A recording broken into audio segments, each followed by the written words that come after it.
Welcome, my dear friends, to Changing Tracks. Today we have with us a passenger from the United States. Rich, how's it going? I'm well, Christina. Thank you for having me.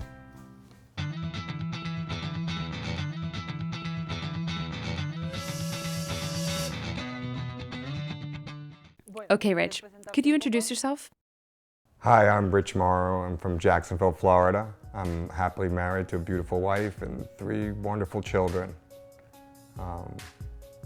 Originally grew up in New York, where I was born. All right, tell us a little bit about your childhood. What was your family like?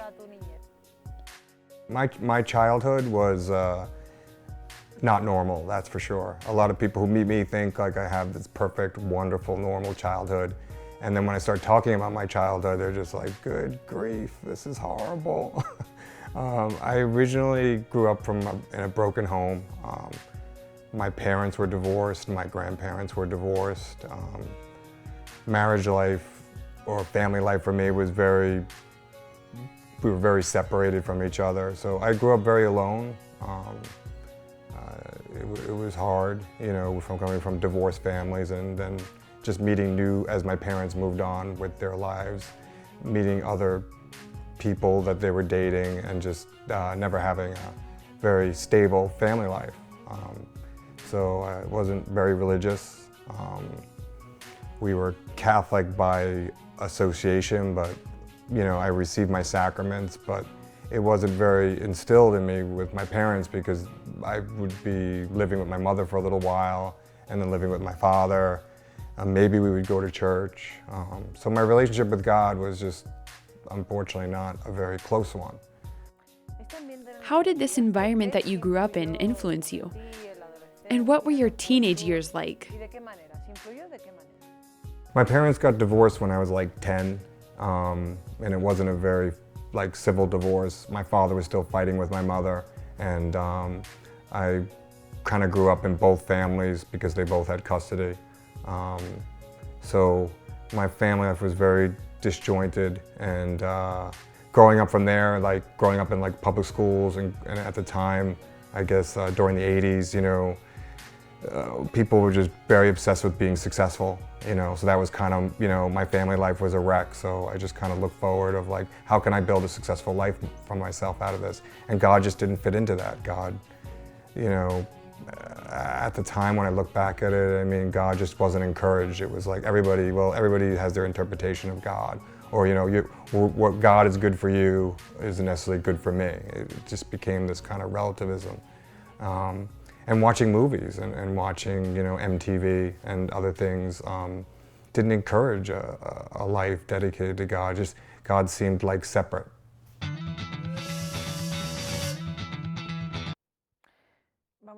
What was life like in high school? What were your friends like?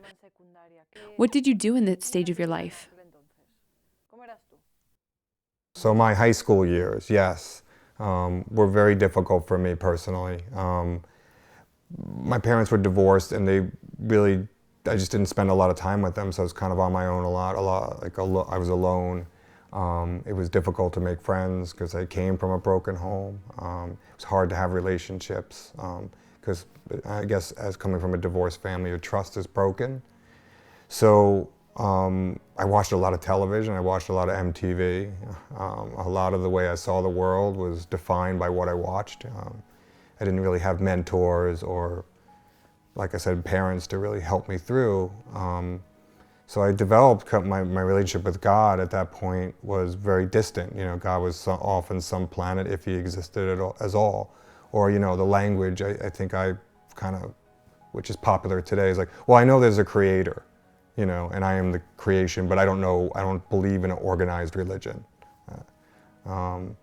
So I just kind of struggled with my life. It was very difficult. I remember making that decision to go to college. My parents were like, oh, you're going to go to college. And I decided at the time I wanted to go to film school. And they're like, they have schools for that, you know.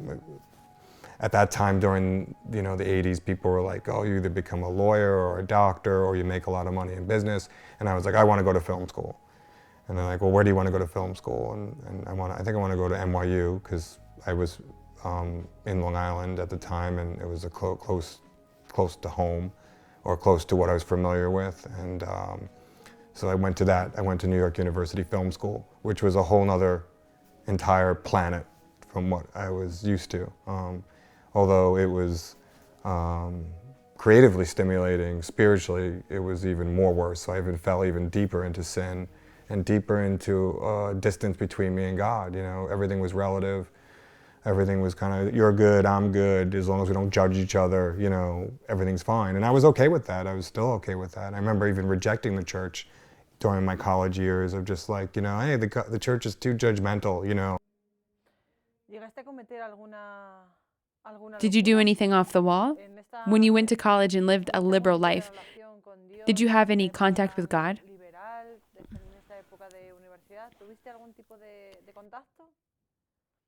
All right, some of the crazy stuff I did in college. I hope my children aren't watching this, but you know, NYU's in the East Village, and I was exposed to a lot there in regarding New Age. New Age was really big back then. It's really making a comeback now.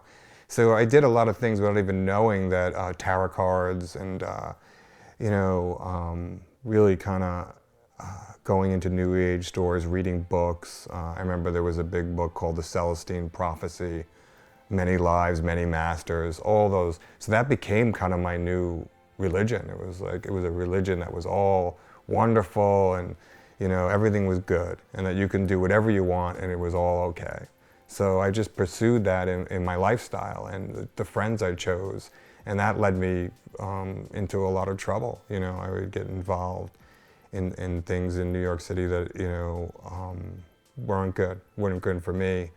You know, being exposed to drugs, just, you know, being exposed to violence, and just kind of just being exposed to many different types of relationships that, you know, probably weren't the best for me. You know, I remember in college struggling, making relationships with girlfriends, because I never even understood a relationship. I would just be so self-absorbed and selfish, and didn't understand the sacrifices and the things that are needed for a relationship. Because I didn't believe in relationships, because my parents divorced, my grandparents divorced, nobody in my family was married, and married life or family life for me was always painful, so I wanted nothing to do with it. I never thought I'd ever get married. I never thought I would ever have kids, ever. I was like, that's just not for me. I'm just gonna stay as far from that as possible. So that was my wonderful life.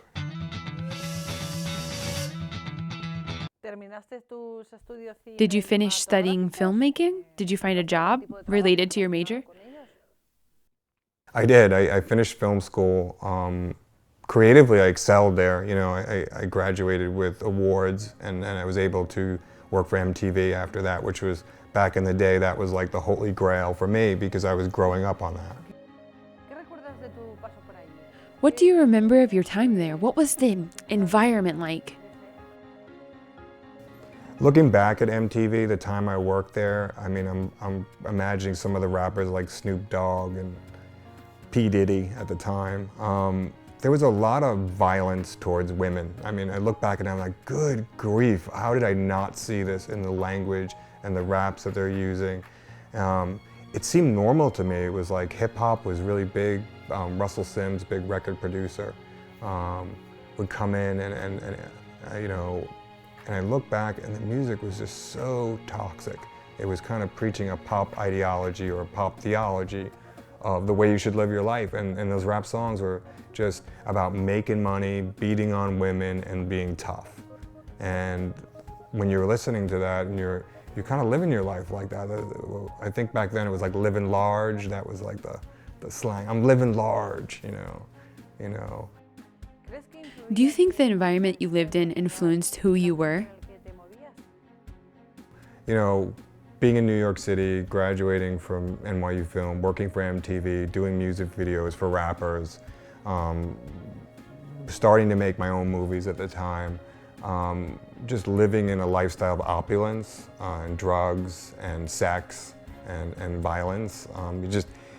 You're not immune to it, you know. You could say, oh, that's, you know, I can watch it, but I'm not a part of it. But it doesn't, sadly, it doesn't work that way.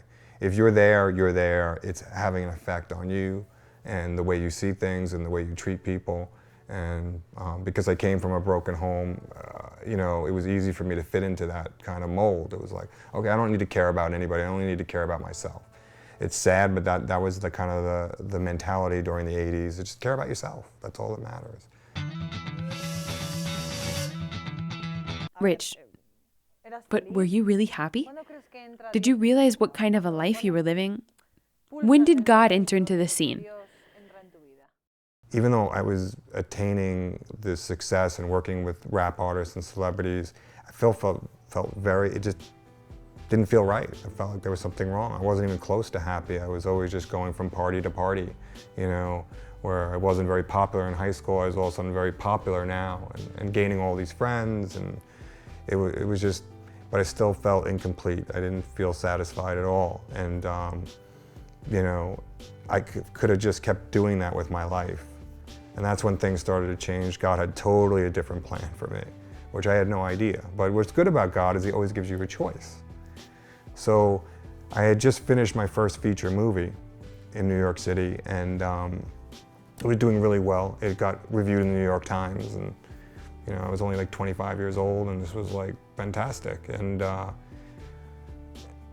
then my mom and my stepfather, out of nowhere, invite me to go to Medjugorje with them. I don't know what, my mother had found God. And, you know, at that time I was kind of very condescending, like, oh, now she finds God. So I don't know why, so out of nowhere, my mother and my stepfather, well, you should come on this pilgrimage to Medjugorje.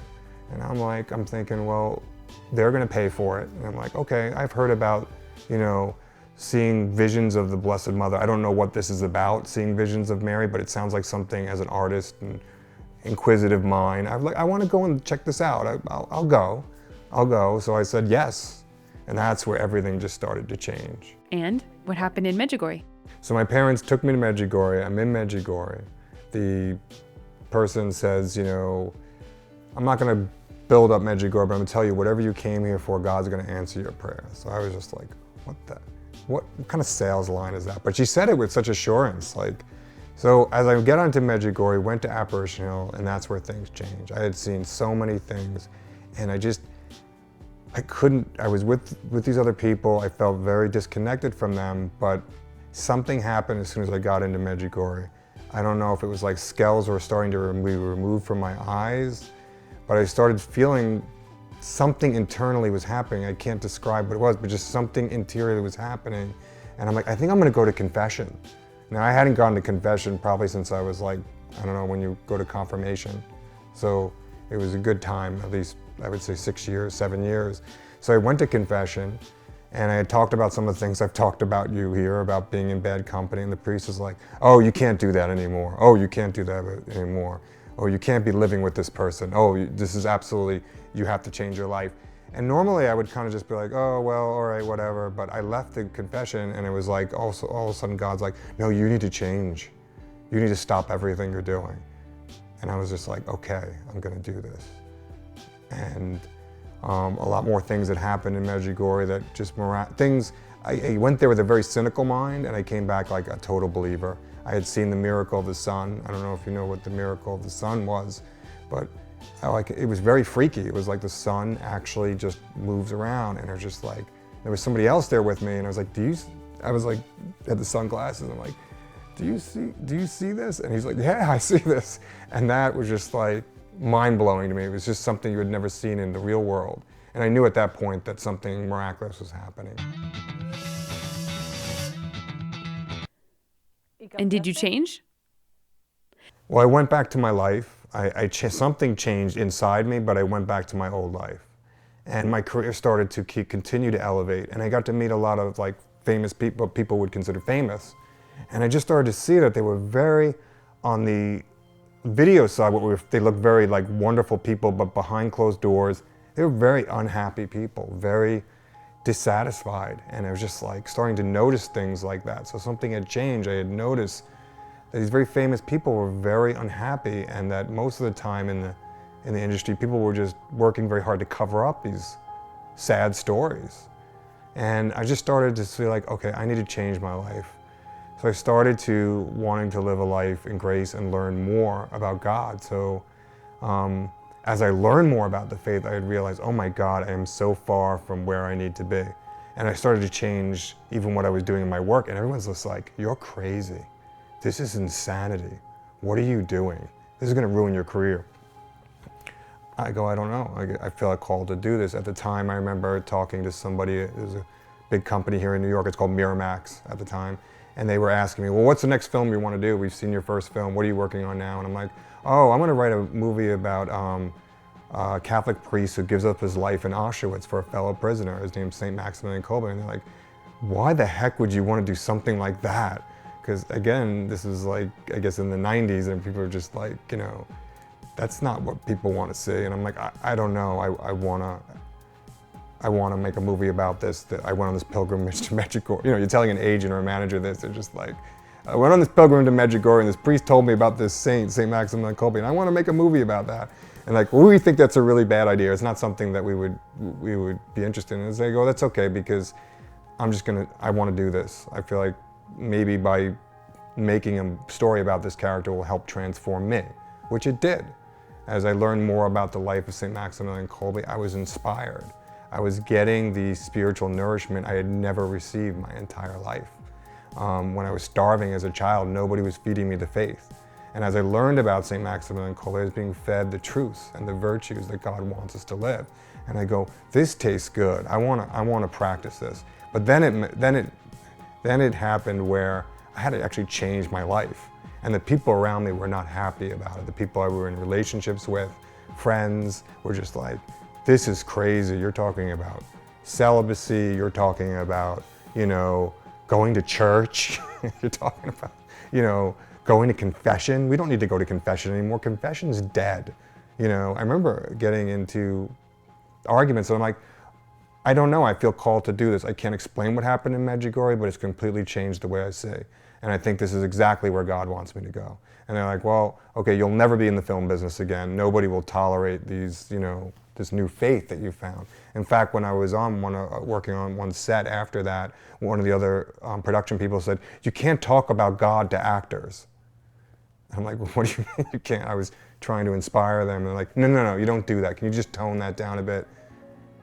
And of course, you know, I had to start making decisions. Like when I was challenged by that in the industry, I had to make a decision.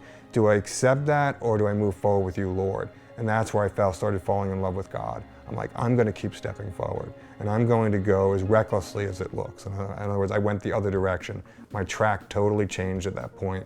I was like, I'm no longer going this direction. I'm going the other way. And as I pursued that, many people were extremely hostile to it, but I felt more alive. All of a sudden, I started feeling happy. The family I never had started coming into my soul. God made it clear. He's like, okay, I get it. You had a bad father. You had a bad family life. I'm your father. I remember a priest telling me, God's your father, and Mary's your mother. And I'm like, at first, it felt very uncomfortable. But as I prayed and I accepted this, they physically came into my life in ways I can't possibly explain. After you decided to believe in God, what was the next step after that? Because, like you said, obviously you didn't have almost any formation. So did you pray? Did you go to Mass? Did you find a priest that helped you out? I didn't know how to pray. So I was very much kind of at a loss. Like I knew I wanted to be closer to God, but I had no map or guidance or spiritual direction of how to get there. So I remember this specifically. I was in East Village on 14th Street and 2nd Avenue. I went into a church. It was empty. I think there was 3 old ladies praying the rosary. I didn't know what the rosary was at that time, so I just saw them looking.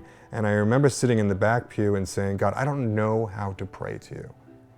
I don't know you, but if you want me to know you, I said, you have to show me. You have to show me now. And that was all I knew. That was my very first prayer in a church. And I remember saying, I don't even know a priest. You know, so if you want me to do this Catholic thing, you need to introduce me to religious, because I don't know any religious, because at that time there wasn't. But God completely humbled me at that point, because my life started just to rocket. As soon as I made that simple prayer, it wasn't a formal prayer. And what happened after that simple prayer? Did you find someone to help you, or did the Lord put someone in your path? Well, did you continue with your profession or did you leave it once and for all? What did you do? How did your life play out? So after that simple prayer, I started to try to follow the way God wanted me to live. As painful as it was, I just took those initial steps forward. But things also came to a realization as I continued to work in the film industry. I realized I couldn't do both because I would continue to be surrounded by things that were bad for people, not just for me, bad for them. If I really loved them, I needed to let them know this is not the right way to go. So things were going very well in the business, and one of the films I had done, they wanted to make into a big motion picture. And I remember I had just got an agent at that time, and he was selling it to the studios. And I remember also at that time, this is where God works, I was diagnosed with cancer. So I wasn't paying attention to my career anymore because I was focusing on getting better. I had stage 4 thyroid cancer, and it wasn't looking good, and I had just gotten married at that time. And I remember just not knowing if God wanted me to stay in the film industry because it was just kind of polluting me. I mean, it was just kind of just polluting who I was, and I kind of felt it polluted me physically with the cancer.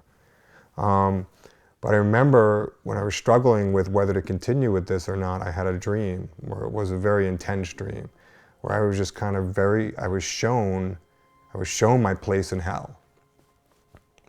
Like literally, it was a dark place, it was a very small place, and I was knelt over and it was very clear, it was like, this is your place in hell, and it was me, I just kind of knew. You think like when you're shown your place in hell, you'd be like, no, I don't really deserve it. I knew that was my place, and I had seen what I looked like. My body was white and it had all these dark spots over it, and it was wretched looking, but I know I was being shown the status of my soul. So it was very like, okay, I deserve this, and I was going to my place of hell. And part of the thing in hell is when they place you in the hell, they slit your head off, so you can't move, you're just stuck there. So I was putting my head, I knew this was my place in hell. I knew this is what, from the films that I had done, from all the graphic stuff I was exposed to, all the satanic life that I was living, this is my place in hell.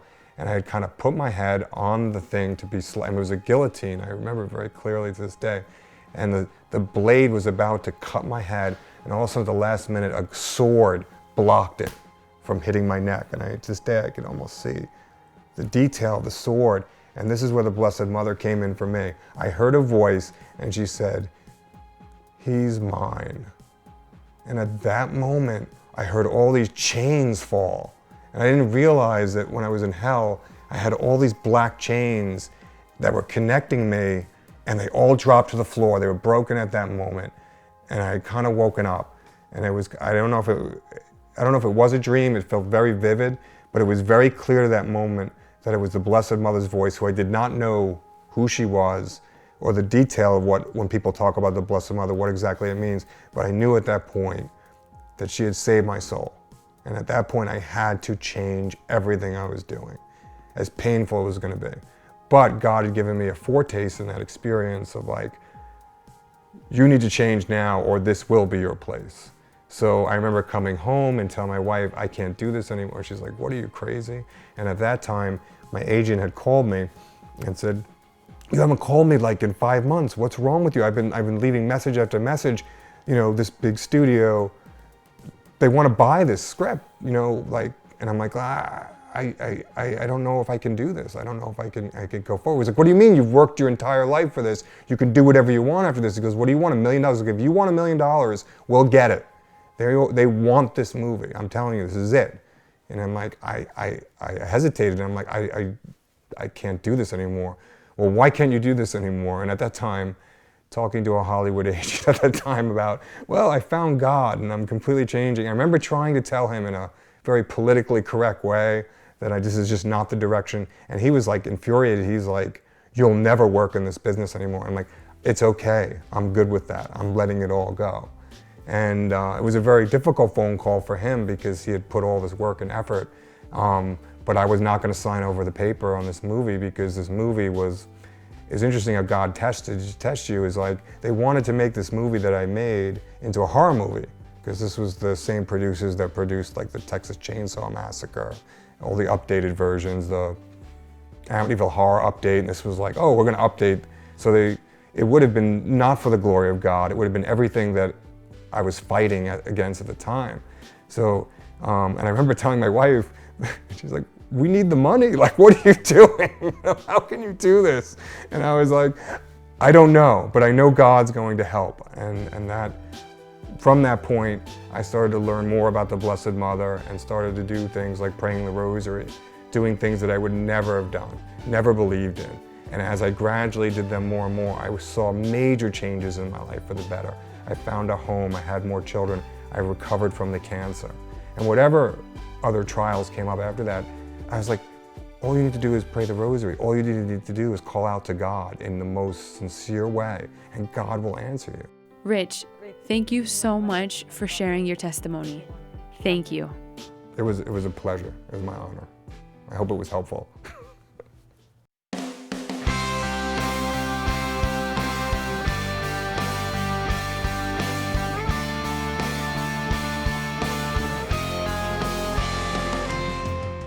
My dear friends, there you have it. He was in the depths of the pit, yet he was able to rise above it all. Just as Jesus threw out all the settlers of the temple, we have to throw out of our hearts all of our vices and the devil. Our Lady is always there to take us in, and God is always with us to forgive us. And so there is always a way out in every circumstance. Thanks for being there. Thanks for joining us.